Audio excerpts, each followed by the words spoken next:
Oh, the dream in the '60s. Well, see, I was really kind of living it at one time because I was only 11 years old, and I was playing at these huge, at the Cow Palace, which was a huge venue. Like I said, I had amplifiers hooked up for me, and I had a wall of Fender dual Showmans, and I was 11 years old, and everybody was doing everything for me, and and I was going, wow, this is it. This is neat. This is what I want to do. And that was the dream. And then, of course, I moved here, moved back to Arkansas. I literally broke down and cried because I did not want to live. I love Arkansas, but I didn't want to. I was too young. I just left San Francisco. I left everything, all the glamour, the glitter, and everything, and then moved. A good friend of mine told me, he said, "You're moving to the sticks, huh?" I said, I guess so. In California, you had so many more opportunities and so many more places to play and outlets, for you to play your music and stuff like that. So it was an early dream, and I did the record shortly after that, trying to still pursue it. It was Steve Adams, Paco Ritter, Roger Sneed, dear old friend, and myself. At 13 and 14, 15 years old, I was all of us were rebellious. And we had to sing something to stand out and make people listen.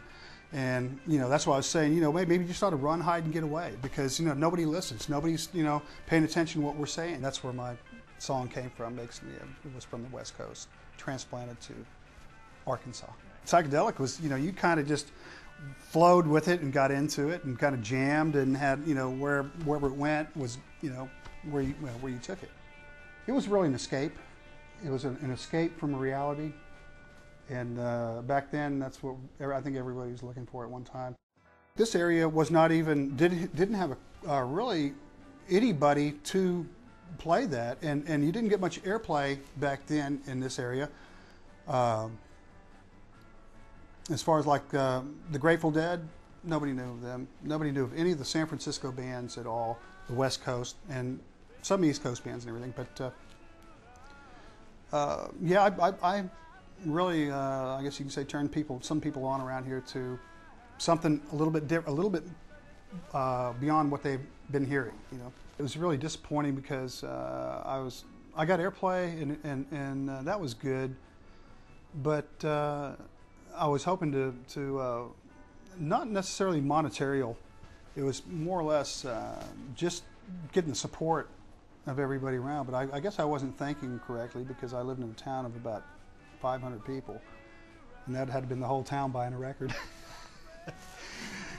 I think it's all going to turn full circle one of these days. I think we're all going to realize that the music that we have forgotten is going to come back up and it's going to permeate us again.